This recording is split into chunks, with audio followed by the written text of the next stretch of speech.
안녕하세요. 끝내주는 인터뷰 시작합니다. 오늘은 또 흥미로운 분을 모셨는데요. 핵융합, 즉 태양과 같은 것을 만들어서 인류의 꿈의 에너지를 실현하자. 세계 이터라는 기구의 책임자이셨고요. 우리 문재인 정부 때는 차관을 지내셨고 지금은 국가과학기술자문회의 부회장 장관급을 지내시는 우리 이경수 박사님 나오셨습니다. 안녕하세요. 예, 반갑습니다. 안녕하세요. 제가 장관님이 임명되고 나서 인터뷰한 걸 이제 쫙 검색을 해보니까 앞으로의 5년이 50년보다 더 중요하고 더 빠를 수도 있다. 큰 변화가 올 것이다. 이런 얘기를 했는데 그 내용은 어떤 걸까요? 좀 지나왔던 일들을 잠깐 되돌아보면 우리가 보통 이중 나선 구조라 그러면서 DNA를 우리가 발견하고 그리고 그것으로 많은 사람 3명이 노벨상을 탔던 저기 20세기 초에 있었습니다. 네. 그때 그 구조를 이중 나선 헬릭스로 알게 된 것들이 우리가 이야기하는 X선을 가지고 회절하는 구조를 가지고 알게 됐거든요. 그런데 잘 아시다시피 지금 제미나이를 만든 딥마인드에 데미스 허사버스라는 박사가 알파 폴드라는 것을 그걸 가지고 단백질 구조를 연구하고 2024년도에 노벨 화학상을 탔어요. 그렇죠. 이 사람은 화학을 하신 분이 아니죠. 그렇죠. AI 전문가죠. 그렇죠. 그리고 더 잘 아시는 것은 우리 이세돌 우리 기사님하고 알파고를 가지고 우리 대국을 하면서 굉장히 큰 우리가 놀람을 느꼈던 때가 그렇게 오래지 않습니다. 그런데 이 인간이 이 단백질 구조를 알려고 시작했던 것은 X선 회절을 가지고 구조를 발견하기 시작하면서부터인데 이 알파 폴더가 나오기 전까지는 한 19만 개, 20만 개가 안 되게 막 모든 사람이 연구해서 그 정도 왔었는데 21년도에 시작할 때 35만 개, 22년도에 2억 개를 넘었었어요. 2억 개요. 그게 거의 대부분이 이 지구상에 있는 생물 20세기에 전체 발견한 것보다 압도적으로 많다는 거 아니에요? 그렇죠. 이 말은 지금 이렇게 AI를 가지고 이 일들을 하면 그 스피드가 어떤 면에서 보면 예전에 1년이 10년, 20년, 30년이 되는 거죠. 일론 머스크가 얘기하는 특이점의 시대가 오는 거죠. 지금 왔고 오고 있고요. 그리고 딥마인드의 홈페이지에 가서 보시면 이것뿐만이 아니고 알파 이볼브라는 것도 있고 그리고 지금 우리 세계적인 기상 모델 뭐 이런 것들이 일어나는 일들을 보면 지금 AI 시대가 AGI, ASI 시대로 넘어가면서 5년이 50년 되는 것은 너무 당연하고 저는 그거보다 더 급격한 변화가 우리 앞에 있다라고 믿고 있고 그럴 것으로 확신합니다. 네. 무섭기도 하네요. 근데 약간 옆으로 새가지고 단백질 연구를 하다 보니까 우리가 이 치매에 대한 두려움이 많은데 이 단백질이 그걸 접힌다 그러나요? 그런 것 때문에 생긴다는 거 아니에요? 그럼 이제 치매 이런 것도 빨리 이제 해결하는 게 AI를 이용하면 나오겠네요. 지금 이 단백질 구조를 접힘과 이런 것들을 하고 있는 연구를 하는 가장 중요한 이유도 지금 어떻게 하면 여기에 맞춘 약을 만들까? 새로운 약. 그렇지 않으면 또 우리가 이번에 코로나 그 코비드 19으로 굉장히 큰 충격을 받았잖아요, 세계적으로. 그거에 대한 어떠한 면역 체계를 주는 일들, 백신이죠. 이런 일들 모든 문제들을 지금 단백질에 관한 접힘을 연구함으로써 해결해 나가려고 하는 시대인 거죠. 알겠습니다. 그 KSTR 여기가 K스타에 여기 한 16년 동안 데이터가 쌓여 있다고 하고 이게 엄청난 그 가치가 있다 이런 얘기했는데 K스타라는 게 도대체 뭐고 이 여기에 있는 쌓여있던 데이터가 어떤 데이터고 이 데이터는 어떤 가치가 있다고 보시는 건가요? K스타라는 장치는 1995년도에 우리나라가 핵융합을 50년 내로 상용하자. 핵융합을 상용하자. 예, 네. 그 계획으로 시작했던 네. 장치인데 이름을 어떻게 할까 그러다가 그때 우리가 합의하고 만들어낸 게 K스타죠. K가 일찍 시작했군요. 태양. 그리고 제가 요즘 K-팝, 뭐 K-뷰티 이런 것들 네. 우리가 95년도 했으니까 그때 우리가 상표 등록을 안 했다는 건데 그 K스타가 95년도에 시작했다가 예. IMF를 97년도에 만나면서 네. 프로젝트가 죽기 직전에 있었는데 김대중 대통령께서 2001년도에 오셔가지고 앞으로 곧 다가오는 미래는 기후 위기와 에너지 위기가 오는데 꼭 핵융합을 해야 된다. 네. 21년도에 2001년도에 예. 오셨어요. 그래서 예. 그 이야기를 저희들한테 거의 1시간 동안 강연을 하셨어요. 예, 기후 위기와 에너지 그리고 이걸 극복하려면 핵융합 해야 된다. 찾아야 된다. 예. 예. 그래가지고 우리가 그때부터 다시 이 프로젝트가 되살아나가지고 2007년도에 완공을 했고 그때 노무현 대통령께서 완공식에 왔습니다.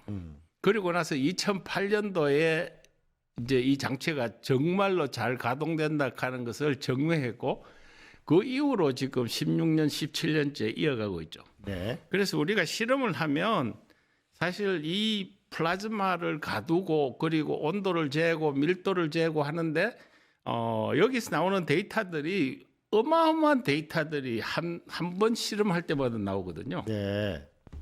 그런데 그게 데이터도 너무 많고 그리고 측정도 굉장히 많이 했는데 지금까지 해오는 해석의 방법으로는 온도가 어떻게 변하느냐, 예. 밀도가 어떻게 변하느냐, 뭐 이런 것들은 거기서 추출을 했는데 예. 데이터들이 훨씬 많은 정보를 갖고 있는데 그것을 그냥 스토어를 해오고 있는 중이었고요. 네, 네. 그리고 AI 시대가 와서 이 데이터가 가장 가치가 있을 것이라고 사실은 상상하지 못했어요. 예. 그런데 이제 AI가 들어오면서 지금 세상이 어떻게 변하고 있냐면은 핵융합을 지금까지 해왔는 것에서 조금 부족한 면이 있는데 바로 아까 보낸 데미스 허사버사라는 친구가 뭐를 하려고 했냐면은 세상에서 가장 어려운 문제를 해결해야 되겠다. 그 중에서 에너지 문제는 핵융합이다. 에너지 문제 소위 게임체나 최종적인 가장 강력한 무기는 핵융합이다. 네, 그런데 자기들이 지금 하고 있는 알파고 알파 폴드 이 시리즈 중에서 제일 어려운 문제를 해결하는데 핵융합을 내가 한번 해보겠다고 시작을 했어요. 예. 그리고 여러 가지 이제 시뮬레이션이라 그러는데 보통은 우리가 신테틱 데이터라 그러는데 만들어진 데이터. 그러니까 요즘도 보면은 테슬라의 자동차를 할 때 운전하면서 받아들인 데이터가 있고 그렇지 않으면 시뮬레이션을 하면서 이 데이터를 받아들이는데 네. 지금까지 자기들은 모든 시뮬레이션을 통해서 만든 이렇게 신세틱 데이터 그러니까 네네. 합성한 데이터들은 많이 있는데 미국이 핵융합 장치를 이렇게 현대적으로 한 지가 오래됐고 그리고 이터라는 장치는 아직 완성이 안 됐어요. 그런데 지금 가장 현대적인 장치 2대가 가동이 되고 십몇 년을 돌리고 있는 장치가 한국에 있는 K스타하고 네. 중국에 있는 이스트라는 장치가 사실 경쟁을 하고 있었고 지금까지 해왔어요. 그러니까 지금 이 사람들이 봤을 때는 신세틱 데이터는 있는데 리얼 데이터가 없는 거죠. 그렇죠. 그런데 예전에는 이 데이터를 어떻게 해가 정리를 하고 이래야 되는데 요즘은 세대가 바뀌어가지고 AI가 AI가 다 분석해줘요. 자기가 정리를 하는데 그 사람들이 알게 된 것은 K스타가 16년간 돌아가면서 있던 그 어마어마한 데이터들이 있고 또 장치 자체가 지금 돌고 있거든요. 그러니까 자기가 했던 시뮬레이션과 함께 이것을 붙이면 자기들이 생각할 때 핵융합을 컨트롤하고 자기가 원하는 스테이트로 가져가려고 하는 일들이 된다. 그러니까 우리나라하고 할 수밖에 없는 상황이 된 거죠. 예. 그래서 제가 말씀드리는 것은 우리가 처음에 95년도에 장치를 만들 때 이 데이터를 막 쌓아놓으면 이게 금광이 될 거라고는 사실 몰랐어요. 그런데 AI 시대가 오면서 세상에 데이터가 없다 보니까 이 데이터가 지금은 가장 중요한 자산이 된 거죠. 그래서 이게 이 분야뿐만이 아니고 어떤 곳에도 데이터가 어떻게 잘 보면 가장 중요한 금광이 된다. AI 시대에는. 그럼 우리 핵융합을 한국이 앞서 나가는 나라가 되는가요? 당연히요. 지금 미국의 좀 뭐 제네시스 미션 뭐 이런 이야기들 나중에 할 건데 거기에 보면 핵융합이라는 것이 지금 보면 AI를 하려 그러면 에너지가 필요해요. 재생에너지도 있고 원자력 에너지도 있는데 이 앞으로 몇 세기를 내다보면 핵융합 에너지를 상용화해야 되는데 그거가 AI를 도울 것이라고 믿고 있고 그리고 나면 그 전에 이 문제가 아직 안 풀렸기 때문에 AI가 핵융합을 풀게 되겠죠. 네. 그죠? 그래서 이 두 개 AI가 자기가 필요한 전기를 AI가 풀어가지고 자기가 문제를 해결해요? 그렇죠. 네. 그게 이제 앞으로 가면 다 그렇습니다. 알겠습니다. AGI, ASI로 가면 자기가 스스로 푸는 문제들이 생기는 거죠. 알겠습니다. 핵융합의 선두 국가가 빨리 됐으면 좋겠고요. 예. 다음에는 그 로봇 이야기, 제조업이 결국은 살아야 나라가 사는데 이 용접 로봇이 아니라 용접 지식을 AI 넣어야 된다 이런 얘기를 했는데 우리가 왜 제조업을 살려야 되고 로봇보다 AI 지식이 더 중요한지. 예. 미국이 우리하고 일을 같이 해야 되는 게 뭘까? 제가 이제 미국 사람들하고 이야기하면서 느껴보면 그 사람들은 지금 AI 팀을 모아서 하는 사람들이 보니까 딥마인드에 그 대단한 사람하고 엔비디아에 그 대단한 사람들이 모여서 이 일을 하는 거예요. 딥마인드하고 엔비디아하고요. 그죠? 그런데 우리가 지금 사실 지금도 보면 우리 국가대표를 뽑고 있잖아요. 그렇죠. AI에. 네, 그래서 서버는 AI 뽑고 있죠. 네. 우리나라도 미국, 중국 다음으로 한국이 분명히 3대 안에는 들어가게 돼 있는데 지금 당장 그런 인적 자원과 그리고 데이터 센터를 보면 아직 부족해요. 네. 그죠? 그런데 미국 사람들이 봤을 때는 아까 전에 말씀드린 대로 핵융합은 어떻게 특별하게 우리가 하다 보니까 데이터가 어마어마하게 있고 장치가 돌아가는데 미국이 네네. 없는 거예요. 네. 그런데 그보다 더 중요한 거는 AI로 뭘 하든지 간에 플랜트를 지으려면 만들어야 되거든요. 그렇죠. 그런데 미국이 저희들 보고 마스가라 그러면서 조선을 그러니까 미국의 함정들을 군함들을 만들자 했을 때 이유가 뭐냐 하면은 미국이 그것을 제조할 능력이 이제는 완전히 없어진 거죠. 그죠? 그러니까 한국을 쳐다봤을 때 지금 세계적으로 한국하고 중국 외에는 이런 일들을 할 수 있는 나라가 없다고요. 그런데 제조업 인력. 제조업이에요. 그런데 한국은 민주진영에서 대표일 뿐만 아니고 제일 우리가 딱 깬 게 뭐냐 하면은 우리가 AI로 무장한 제조업이라는 거예요. 네. 그죠?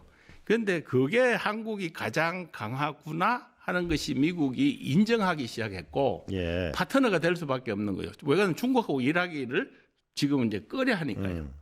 그렇기 때문에 우리나라는 제조업이 가장 강국이고 그리고 지금 현재는 각 제조업 분야별로 명장들이라는 분들이 아직 나이가 그렇게 너무 많아지지 않고 이 노병은 사라지는 것이 아니고 아직도 현장에 있어요. 네. 그러면 이분들이 가지고 있는 경험, 이분들이 가지고 있는 손재주, 그리고 이분이 가지고 있는 모든 지식들을 어떻게 AI에 담아서 우리가 사실 현장에서 이런 명장들이 사라지기 시작하고 그리고 저출산 고령화로 이 공장에 미국같이 일하는 사람이 없어졌을 때 이 예. 지금 현재 AI가 들어오고 이 로봇이 들어올 때 그 AI에 이러한 것을 혼을 담을 수 있어서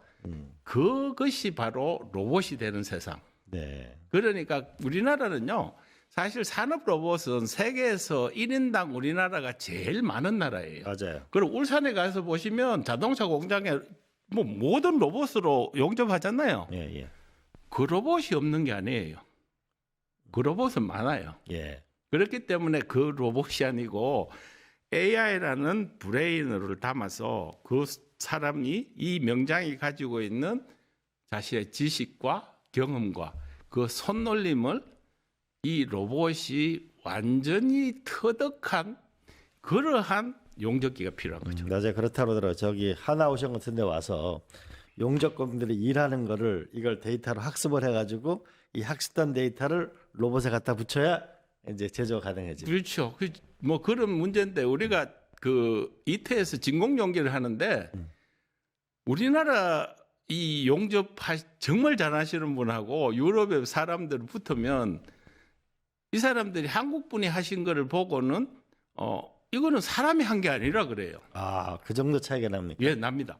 그런데 로봇이 했는 게 더 좋으냐? 그렇지도 않아요. 예. 왜 그러냐면 우리가 이 비파괴 검사를 해보면 로봇이 멋지게는 용접했는데 안에 흠결투성이거든요.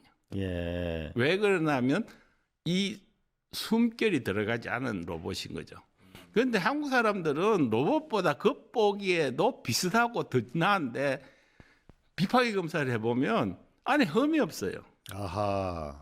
이게 가장 중요한 차이점이다. 네, 네. 네, 그게 지금 어떻게 AI 시대가 오면서 그것을 혼을 우리가 지금 말로 보면 혼을 담은 이 용접 로봇을 만드는 일이 이제까지 한국의 제조업의 명장들의 혼을 거기 담는 일이다. 제조업들의 명장 등의 혼을 AI 담아서 세계적인 나라를 만들자 이런. 그렇죠. 이제는 그게 바로 이제 모든 제조업에 이제 전선에 나서는 그런 한국판 지금 AI 로봇이 되는 거죠.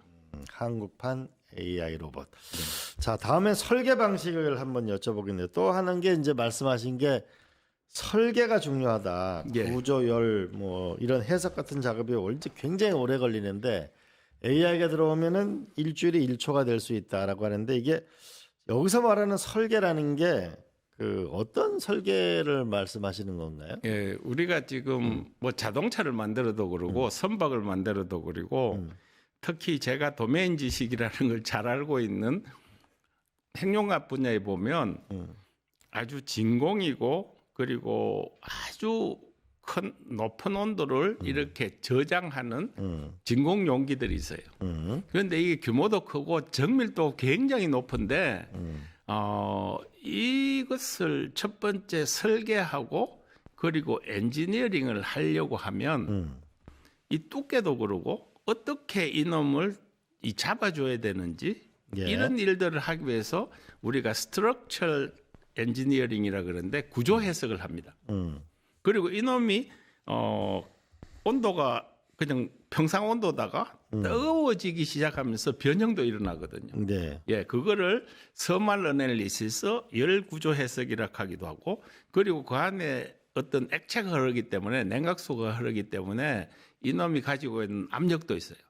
이런 것들을 해석을 하는데 예. 보통 제일 많이 잘 알려진 안시스라고 불리는 소프트웨어 패키지가 있고 그것은 보통 FEM이라 그러는데 Finite Element 방법으로 이 우리가 편미방 방정식들을 풀어요. Partial Differential Equation에는 이걸 푸는데 굉장히 자세하게 계산을 해야 되고 이 구조를 정확하게 계산해야 되기 때문에 이 계산을 하는 일들이 바로 엔지니어링 디자인에서 아주 중요합니다. 아, 알겠습니다. 그런데 이제 이 일들을 하면 시간이 많이 걸리고 더 복잡하게 하면 이걸 한목에 푸는데 굉장히 복잡하기 때문에 우리가 그냥 인투이션 그런 우리가 가지고 있는 경험으로 이렇게 해서 그냥 그 부근에서 설계를 해 나갔거든요.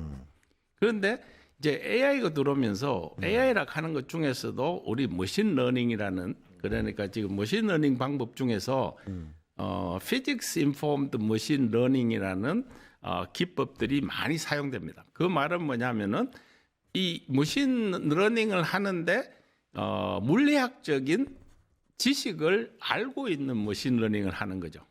예, 그 말은 다시 쉽게 생각해 보면 데이터를 많이 모으는 것도 필요하지만 지금 해석을 할 때 내가 미분 방정식이라는 걸 안다 그랬잖아요. 그걸 얘한테 가르쳐요. 그러면 AI가 거기 숫자를 막 던지면 답이 나오겠죠. 그죠? 그래서 자기가 숫자를 제너레이트 할 수 있어요.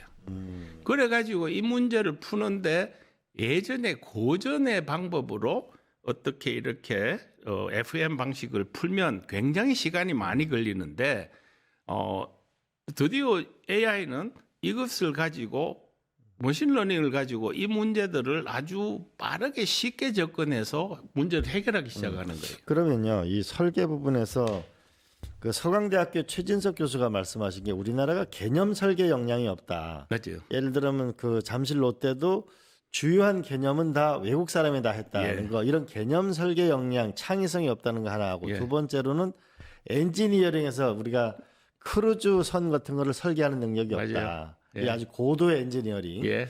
이 개념 설계와 고도의 엔지니어링 설계 능력이 없었는데 그럼 AI가 도와줄 수 있다고 했는데 아까처럼 명장이 있어야 될 거예요. 여기에도. 그렇죠. 그렇잖아요. 개념 설계의 명장. 이런 부분은 그러면 우리는 명장을 어디서 찾아와서 하죠? 개념 설계라는 게 왜 우리가 부족하냐 하면은 개념 설계는 바탕이 과학에서 바탕하거든요. 네. 거기서부터. 네. 그죠? 그렇기 때문에 이것은 과학적인 지식이 바탕이 되고 그리고 그것을 이렇게 설계로 접어넣는 프로세스이기 때문에 이 부분은 어떤 면에서 보면 과학의 발전하고 굉장히 많이 붙어 있습니다. 그래서 이 부분이 서서히 우리나라가 좋아지고 있죠. 지금 과학도 발전을 하고 있으니까요. 그렇지만 상대적으로 서양에 비해서 개념 설계라는 부분은 아직도 취약하고 앞으로 따라갈 길이 굉장히 많아요. 그런데 개념 설계가 어느 정도 되었을 때 이걸 가지고 엔지니어링 설계를 하는 능력은 이제 한국이 거의 세계 탑에 도착했는데 그렇군요. 예. 그런데 지금 보시면 자동차를 보시면 우리가 처음 만드는 자동차는 두께도 두껍고 어떻게 보면 좀 마음에 안 들잖아요. 예. 그런데 페라리나 포르쉐를 보면 아주 나이스하고 얇고 가볍고 이렇잖아요. 네네네. 그죠? 거기가 뭐냐 하면은 이러한 설계 능력, 엔지니어링 능력, 해석 능력이 아주 있어가지고 똑같은 자동차를 하지만 그렇게 디자인과 함께 엔지니어링 능력이 거기 들었기 때문에 그런 거 눈에 좋은 거거든요. 네. 이제 이걸 찾아가는데 지금 보면은 굉장히 많은 노력이 이때까지 이런 일이 필요했는데 그러다 보니까 옵션들이 몇 가지 스터디를 해볼 수가 없어요. 예. 그죠? 그런데 이제는 뭐 한 달 걸릴 일이 거의 1분 이렇게 걸리면 이렇게 찢어도 보고 저렇게도 해보고 여러 가지 일들을 할 수 있거든요. 예. 그러니까 지금 이게 다시 알파고로 가는데 우리가 바둑을 뜨는 데 있어서 지금 이 18 라인 속에서 우리가 이때까지 1000년을 동안 배웠던 게 뭐냐면 정석이에요. 정석은 대부분 어디에 있냐 하면은 내 귀에 있습니다. 그죠? 그리고 그것을 어떻게 열어가느냐가 정석이었죠. 그리고 우리가 그것을 배웠고 훈련을 받았는데 알파고를 하면서 가장 놀랬던 것은 정석으로 잘 날아가다가 어느 순간에 도저히 인간으로 상상할 수 없는 수가 하나 떨어져요. 네. 이것 때문에 인간이 이제는 못하는 거잖아요. 그런데 이 설계를 하다 보면 우리가 이제까지 해오던 방식으로 해왔는데 지금 이렇게 판을 자르고 판을 이렇게 굽히고 용접을 하거든요. 뭐 어떤 장치를 만들면. 그런데 우리가 이 옵티마이저를 해달라 그러면서 용접을 나는 최소한 하고 싶어. 이렇게 명령을 하면 야가 어떻게 하느냐면 우리가 보통 하지 않은 방법으로 이놈을 자르고 이놈을 굽히고 용접하는 거예요. 알겠습니다. 이런 문제를 보면 굉장히 새로운 엔지니어링과 굉장히 새로운 제작하는 방법과 그러기 때문에 스피드도 엄청 빨라지고 그러니까 날씬하게 만드는 일들이 지금 앞으로는 훨씬 더 빨리 잘 될 것이다. 이렇게 보는 거죠. 그 장관님 이렇게 또 한번 하면 어때요? 그러니까 K스타라는 그 실험 데이터가 상당히 의미가 있다고 그랬잖아요. 그럼 앞으로 비행기나 잠수함이나 모든 데 제일 중요한 게 엔진인데 이건 롤스로이스 엔진이 전 세계 맞습니다. 넘버원이잖아요. 맞습니다. 그럼 우리가 롤스로이스하고 우리하고 만나서 협업을 하게 되면 세계적인 엔진 부분에서도 또 강자가 될 수 있잖아요. 그렇습니다.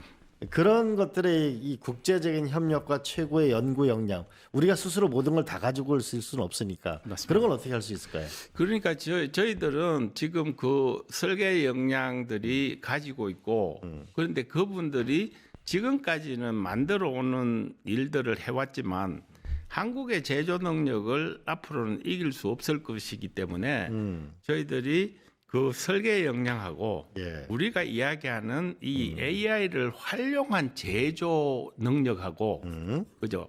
왜냐하면 한국이 미국이나 한국만 거의 굉장히 빠르고 이런 일에 어답테이션이 빠르고 유럽이나 일본은 이야기는 하는데 다가 현장에서 이것에 대해서 너무나 심각하게 생각하는 분위기가 아니기 때문에 우리나라가 이 제조업을 같이 붙여서 효율화시키면 분명히 우리가 지금 하고 싶은데 아직 잘 안 되는 제트 전투기의 엔진이나 그래 아니면 더 효율적인 엔진들까지도 우리가 더 바르게 그리고 더 좋게 효율적으로 설계할 뿐만 아니고 제작도 아주 진짜 좋은 방법을 할 수 있는 나라가 될 거로 믿습니다. 그다음에 이제 그 장관님의 저걸 보니까 미국이 추진 중인 제네시스 미션 그게 중요하다라고 하는데 그 미션이 미국이 추진하고 있는 미션이 뭐고 그거를 보면은 우리는 무엇을 해야 된다고 볼 수 있나요? 예, 그 제네시스 미션이라는 생각은 저희들이 핵영업을 하면서도 이걸 가지고 이 어려운 문제를 해결하려면 이러한 방법이 필요하겠다라고 준비를 하고 있었는데 중국이 먼저 시작했습니다. 반석 프로젝트라 그러면서 우리가 반석 피에트로 피트라 반석 프로젝트라 그러면서 이게는 이제 AI를 사용해서 뭐 어떤 것을 효율화시키고 뭘 하는 게 아니고 scientific discovery 그러니까 과학적인 발명 이 문제는 우리가 인간 지능이 한다고 생각했는데 그것을 굉장히 효율적으로 진행해보자 하는 프로젝트를 시작했다는 소리를 들었는데 25년 작년이 이제 됐죠. 11월 달에 미국 대통령이 제네시스 미션을 명령했다고 뜨기 시작해서 내용을 보니까 이 사람들이 무엇을 원하는가를 제가 알게 되었어요. 그래서 제네시스는 어떤 면에서 보면 서양의 이런 문화로 보면 그게 성경의 창세기라는 뜻이잖아요. 그런데 창세기에 보면 1장과 2장을 읽어보면 하나님이 하셨다는 일들이 나오는데 그중에 중요한 게 첫 번째 1장에 나오는 빛이 있으라 하셨어요. 그건 아실 거고요. 두 번째는 흙으로 사람을 만들었다는 일이 나와요. 세 번째는 생기를 불어넣으니까 생명이 되었다 그래요. 이거는 그 성경에 나와 있지만 하나님이 창조를 하셨고 이거는 하나님 밖에는 못할 거라고 생각했던 일이 따지고 보면 어떻게 보면 빛을 만드는 에너지를 만드는 일과 그리고 무생물 흙이라는 구조에서부터 사람이라는 생명을 창조하시는 일과 그리고 생기라는 코그니션 인지 추론 문제죠. 그런데 이 사람들이 그 이야기를 생각하면서 제네시스 미션이라는 단어를 넣는 것들을 제가 거기 미국에 12월 8일 날 가서 워싱턴에서 이야기를 해보면 새로운 창세기 천지 창조예요? 그렇죠. 인간에 의한 AI에 의한 천지 창조. 뭐 천지창조까지는 아닌데 이 사람들이 이름을 사이언티픽 디스커버리를 그 이름을 제네시스 미션이라고 붙인 거죠. 그러니까 지금 그 일들은 지금 앞으로 모든 생명 문제, 새로운 물질 그리고 이런 문제들을 AI를 통해서 새롭게 찾아내고 헤쳐나가는 것. 그 일을 하겠다는 진짜 어마무시한 계획인 거죠. 그죠? 그래서 이 일들은 지금 그냥 AI를 보고 우리가 챗GPT라고 생각하시는 분이나 어떻게 보면 로봇을 가지고 지금 제가 이야기했지만 용접을 한번 잘해보자는 사람이나 뭐 여러 가지 지금 보면 휴머노이드 가지고 하는 것 그것도 굉장히 중요한데 한 단계 더 큰 임팩트가 있는 것은 이제 인간의 영역이라고 생각했던 과학적인 새로운 발견을 AI를 통해서 아까뿐에 5년이 50년 했듯이 1년이 100년 한 세기가 바뀌는 그 시대가 올 것이라는 것이 이 사람들이 꿈꾸고 있고 시작을 했는데 거기에 참여했는 기업을 쭉 보면 좀 기가 좀 막히죠. 구글, 마이크로소프트, 뭐 빅테크 전체하고 그죠? 이런 회사들이 다 붙고 그리고 미국에 있는 공공연구소에 있는 모든 데이터 그리고 행정이 가지고 있는 모든 지원 기능을 다 합해서 이 문제를 해결하고 그럼으로써 이제는 패권 경쟁에서 미국이 이길 것이라 하는 그런 꿈을 담은 이름이 제네시스 미션이라서 제가 돌아와서 한국에 와서 지금 자문위원을 하면서 제일 많이 적극적으로 전하고 있는 것은 우리나라도 분명히 데이터도 있고 공공 데이터도 있고 그리고 우리나라에 중요한 이런 빅테크 회사들이 많고 그리고 정부도 이걸 해야 되겠다는 열렬한 희망을 가지고 있기 때문에 우리도 힘을 합해서 뭐 제네시스까지는 아니더라도 우리가 K-미션이라 하든지 어떤 이름으로도 우리나라가 가지고 있는 강점을 가지고 과학적인 발견 그리고 새로운 시대를 열어가는 일을 해야 되겠다. 이런 생각을 제가 하고 돌아왔고 마음이 좀 급해졌죠. 이건 팔란티아보다 훨씬 규모가 큰 얘기네, 그죠? 그렇죠. 예. 자, 그러면 이런 그 K-미션 예. 이거를 이뤄내려면 예. 이재명 정부에게 어떤 걸 건의하고 싶으세요? 첫 번째 중요한 거는 스피드입니다. 스피드. 예, 지금 예전에 하던 방식으로 우리가 계획하고 기획하고 토론하고 하는 일도 굉장히 중요하지만 지금 이것이 아까분에 5년이 50년이라 그랬듯이 시작하지 않으면 저기는 달리기 시작하면 따라가기가 힘든 상황이 되었다. 그러니까 공공부문의 연구소 그리고 우리 민간 모두가 이 문제를 뛰면서 생각하고 뛰면서 기억해야 되겠다. 저는 그런 생각을 가지고 왔어요. 그리고 공공기관에 가지고 있는 일들이 과학자들이 어떻게 보면 좀 데이터를 중심으로 살아왔기 때문에 어떻게 보면 약간 보수적인 스탠스를 가지고 있어요.